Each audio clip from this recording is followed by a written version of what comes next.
Ada apa ini pengadu domba ini siapa? Mereka itu berbeda cara dalam berjuang. Beda cara bukan berarti bertentangan. Yang menganggap beda cara bertentangan itulah orang yang tidak paham perjuangan. Kalau Anda berjuang, Anda harus tahu siapa musuhmu. Kalau Anda tidak tahu musuhmu, Anda bisa memenggal leher kawanmu sendiri. Kita itu sering tersulut dengan fitnah, apalagi media sosial. Kami ingatkan, jangan Anda berkomentar sesuatu yang membahayakan umat. Ini caci maki. Yang menyanjung si satunya mencaci yang lain, menyebut nama binatang. Maulaya salli wa sallim daiman abada ala habibika khairil khalqi kullihim. Maulaya salli wa sallim daiman abada. Baik, kemudian pertanyaan yang selanjutnya datangnya dari saudara Abdul Mughith dari Cengkareng. Assalamualaikum warahmatullahi wabarakatuh. Allahumma shalli ala sayyidina Muhammad wa ala ali sayyidina Muhammad. Buya yang semoga Allah beri panjang umur dan diberikan kemudahan dalam berdakwah. Amin. Saya perhatikan fenomena sekarang ini, para ulama kita khususnya di Indonesia seperti diadu domba, antar ulama saling dibenturkan. Bagaimana tanggapan Buya akan hal ini? Lalu bagaimana kita menyikapinya? Terima kasih banyak atas jawabannya Buya. Subhanallah. Adu domba. Kita tahu kisah bagaimana kejadian dari para sahabat Nabi, perang Jamal. Itu diadu domba antara pasukannya Siti Aisyah dan pasukannya Imam Ali. Pasukan yang tidak ingin berperang, akan tapi ada orang masuk ke dalamnya, di luar daripada pasukannya Imam Ali, pasukannya Siti Aisyah.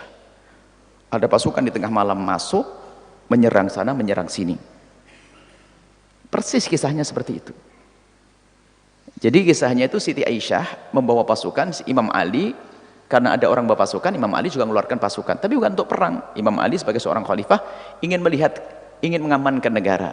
Akan tapi utusan Imam Ali menghadap Siti Aisyah. Menghadap kepada utusan Siti Aisyah, ada apa? Oh enggak, kami hanya ingin bahwasanya Ali segera menyelesaikan urusan darahnya Sayyidina Uthman. Oh iya, itu akan diselesaikan bersama. Oh iya, akhirnya damai, enggak ada masalah. Malam itu tidur dengan enak sekali malam itu para pasukan.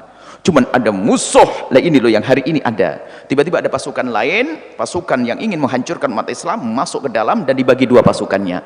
Yang satu menyerang pasukannya Imam Ali, yang satu menyerang pasukannya Siti Aisyah. Dalam keadaan itu diserang sama pasukan, apa yang terjadi? Pasukannya Imam Ali mengatakan yang menyerang adalah pasukannya Aisyah. Pasukannya Siti Aisyah mengatakan yang menyerang adalah pasukan Allah. Perang, puluhan ribu meninggal saat itu. Inilah pengadu domba. Mereka mati syahid semuanya. Karena apa? Yang salah adalah pengadu domba. Hari ini Masya Allah, ternyuh kami kemarin melihat. Semoga Allah menjaga. Kami tahu ada seorang alim, Habib misalnya, Habib Jindan. Saya sebut namanya karena nama ini kemudian diadu juga kami dengan beliau, karena kami memusuhi. Kami tidak ingin memusuhi siapapun, para pejuang baginda Nabi. Habib Jindan diadu dengan Habib Rizik. Yang bikin ternyuh adalah yang menyanjung Habib Jindan sambil mencaci Habib Rizik. Yang menyanjung Habib Rizik sambil mencaci Habib Jindan, dan sebutan binatang diberikan kepada para ulama. Ini kan problem. Kalau Anda berjuang, Anda harus tahu siapa musuhmu. Kalau Anda tidak tahu musuhmu, Anda bisa memenggal leher kawanmu sendiri. Kan begitu kisah dalam medan laga. Anda harus mengenali siapa kawanmu dan siapa lawanmu. Lah ini kawan dijadikan lawan ini. Sampai saya lihat komentar, Masya Allah. Tak tahunya muncul juga, saya diikut-ikutkan juga katanya. Wah ini Buya Yahya menghabisi siapa? Habib Jindan kan, masih menghabisi Habib Rizik. Kadang-kadang, ada apa ini pengadu domba ini siapa? Mereka itu berbeda cara dalam berjuang. Kalau kita lihat apa yang disampaikan Habib Jindan misalnya di Istana Negara di Bogor itu, menunjukkan tentang indahnya cara berjuangnya baginda Nabi SAW. Tapi di situ juga disebutkan ketegasan Nabi. Cuman kenapa kok diarahkan seolah-olah ini adalah menghantam Habib Rizik? Ini kenapa kok ada model manusia semacam ini? Habib Rizik dengan caranya, dan Habib Rizik sendiri kalau secara pribadi lembut, akan tapi ada saat-saat beliau harus tegas. Tapi lihat ini pun fitnah. Tak taunya saya juga masuk di situ. Kita itu sering tersulut dengan fitnah, apalagi media sosial. Kami ingatkan, jangan Anda berkomentar sesuatu yang membahayakan umat. Ini caci maki. Yang menyanjung satunya mencaci yang lain, menyebut nama binatang. Ya begitu. Sesaat menyanjung Habib Jintan dan ini, lalu menyebut Habib Jintan. Yang satu adalah mencaci Habib Jintan, katanya innalillah. Ini sebuah contoh saja, kami sebutkan contoh, saya sebut namanya karena kami tahu dua-duanya. Mereka adalah pejuang Nabi Muhammad semuanya. Pejuang Rasulullah dengan cara yang satu dengan cara kelembutan, tapi bukan bertentangan. Mohon maaf, beda cara bukan berarti bertentangan. Yang menganggap beda cara bertentangan, itulah orang yang tidak paham perjuangan. Kan dalam strategi perang ada yang begini, ada begitu. Main bola saja kan ada yang maju, mundur dan sebagainya. Kalau maju semuanya belakang kosong. Kalau gini ada yang diem karena dia kiper. Kalau kiper maju, ya artinya macam-macam. Dalam berdakwah tuh begitu. Cuma yang menjadi masalah adalah pengikut salah satunya mencaci. Innalillah. Ada apa? Anda katanya pejuang Nabi Muhammad, tidak perlu Anda mencaci.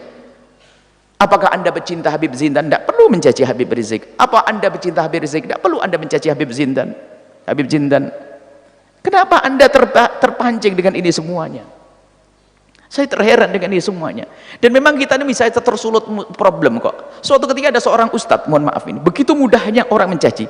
Seorang ustadz itu menghadirkan fatwa para ulama madhab Syafi'i. Madhab Syafi'i kan ada macam-macam. Ada pengikut Imam Ibnu Hajar, Imam Romli. Hanya gara-gara beda saja dianggap memusuhi ustadz yang berbeda. Ada urusan fikih. Sudah begitu dikatakan kamu kurang ajar dan sebagainya. Kok mudah sekali orang mencaci maki. Sementara perkataan perbedaan ulama kan banyak. Gampang mencaci maki, bahkan wah seolah dibilang ini kurang ajar sama ustadz ini, kurang ajar sama alim ini, kurang ajar sama habib ini. Kok begitu mudah orang dikatakan mencaci, padahal hanya berbeda pendapat. Tapi perbedaan kan bukan bertentangan dan bukan bermusuhan. Makanya mohon kalau ternyata ada orang masang-masang saya lawan ini, itu bukan buatan Al-Bahjah. Kemudian ini yang dijajar uniknya, itu kan ceramah saya udah berapa mungkin tahun yang lalu. Habib Zindan kan baru kemarin ini dijajar, katanya saya mengcounter, melawan. Kan saya lebih dulu waktu ngomongnya. Dan saya pun ngomong tentang kelembutan dakwah dan sebagainya. Mohon maaf, saya memihak kepada yang tulus, yang menuju kebenaran. Tapi kita harus betul waspada dengan ini pengadu domba. Maka jangan Anda mudah terpengaruh informasi-informasi yang mencaci ulama. Jangan. Dua-duanya ini adalah pejuangnya Nabi Muhammad SAW dengan model yang berbeda. Itu saling melengkapi. Jadi jangan sampai kita terpicu dengan permusuhan. Kadang di dalam satu wadah saja bermusuhan. Bahkan satu pesantren saja bisa bermusuhan kalau hatinya tidak tertata. Tadi yang saya sebutkan, perbedaan hukum fikih yang dicetuskan saja seolah-olah menjadi memusuhi. Misalnya di sebuah tempat ini sudah ada tatanan fikihnya begini, kemudian ada orang berfatwa dengan fatwa yang berbeda saja dianggap musuh. Oh tidak, ini juga fatwa ulama. Tapi yang menjadi masalah itulah orang mengadu domba, memberikan informasi tambahan. Kalau sekedar informasi misalnya, contoh, kalau seandainya orang dengar ceramahnya Habib Jindan, kalau orang tanpa dibarengi dengan tambahan biasa, oh ceramahnya indah. Tapi itu maksudnya ngantem Habib Rizik. Lah, ini loh tambahannya, ini iblis. Sama begitu sebaliknya. Kalau Habib Rizik mengatakan dengan ketegasan, langsung maksudnya ini loh. Ketegasan yang diajarkan Nabi ada, kelembutan yang diajarkan Nabi ada. Itu bukan saling menghantam antara Habib Rizik dan Habib Jintan. Dulu Habib Mundir dengan Habib Rizik, dan juga kita membaca itu semuanya. Saya ngomong begini karena terjadi kepada orang. Kalau dengan pribadi ini sudah aman. Orang nyaci maki saya mah suka-sukalah, terserah. Saya maafkan kok. 1000 orang, sejuta Anda mencaci, semoga Allah mengampuni. Cuma di saat ini membawa orang lain, umat, ulama-ulama, saya harus berbicara.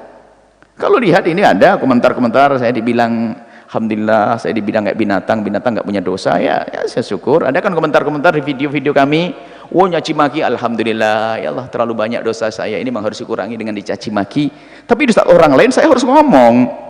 Kalau saya dicaci dan diolok, sudahlah, saya maafkan semuanya. Yang mencaci saya, mengolok saya maafkan. Yang bilang saya begini, saya maafkan. Kalau bilang saya bodoh, memang saya belajar.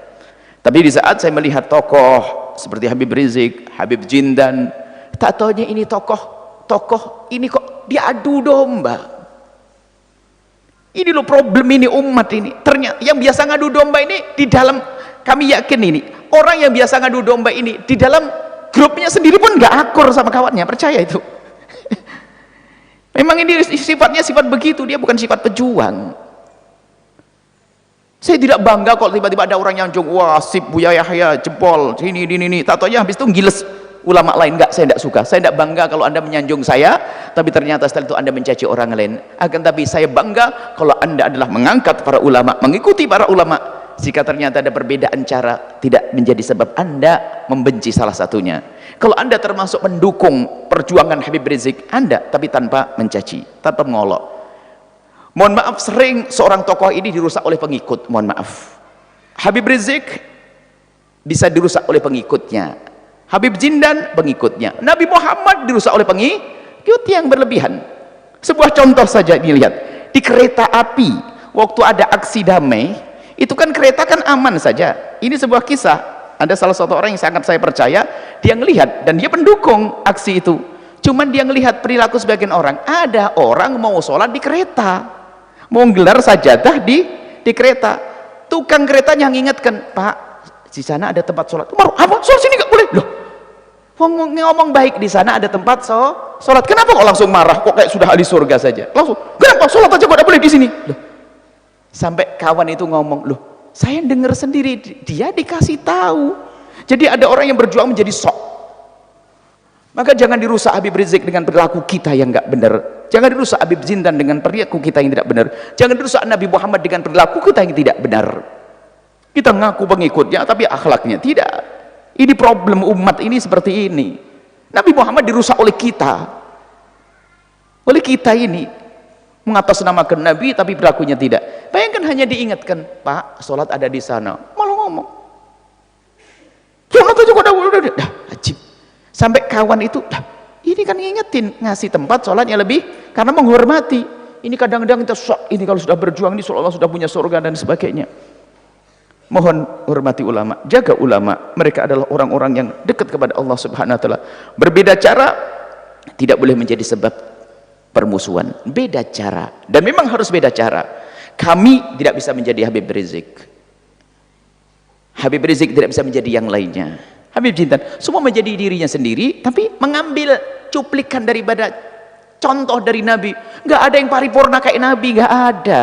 Anda kalau menghendaki pemimpin kayak Nabi utuh nggak ketemu lagi, nah. Tapi ada muncul ciri Nabi di fulan, di Habib Rizik ada sifat Nabi yang tegas, di Habib Jindan sifat Nabi yang lembut, di sini ada. Nanti ada kelengkapan, asalkan semua berpegang dengan ajaran Nabi Shallallahu Alaihi Wasallam.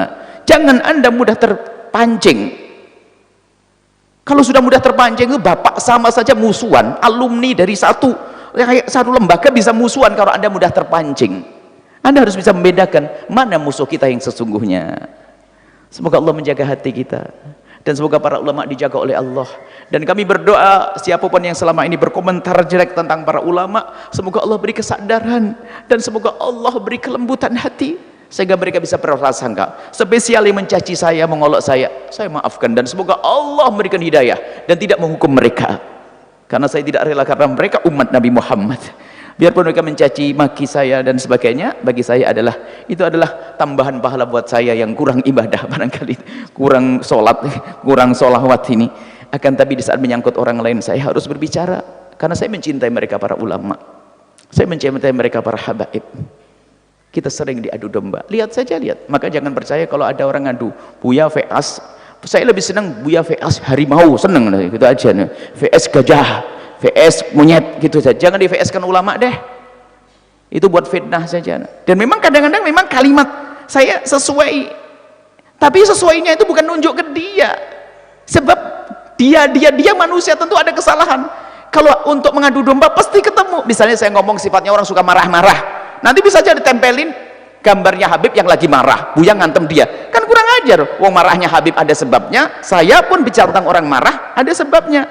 Cuman ini orang yang suka nyocok-nyocokin ini, menggabung-gabungin, ini fitnah besar.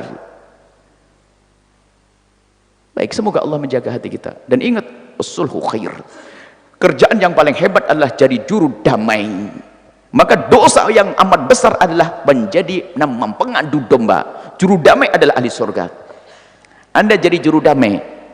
Kalau ada permasalahan, jadi juru damai. Jangan sampai ada permusuhan. Semoga Allah menjaga kita semua, mengampuni kita semua, mengangkat derajat kita semuanya. Dan para guru-guru kita, para ulama, para habaib dijaga oleh Allah Subhanahu wa taala. Dan yang ada kebencian semoga dihilangkan oleh Allah. diganti dengan cinta. Dan semoga Allah menjaga lidah kita dari berkomentar yang tidak baik, menjaga tangan kita dari mengetik yang tidak baik. Yang sudah terlanjur semoga Allah ampuni dan Allah hentikan, diganti dengan kalimat-kalimat yang baik. Wallahu a'lam bissawab.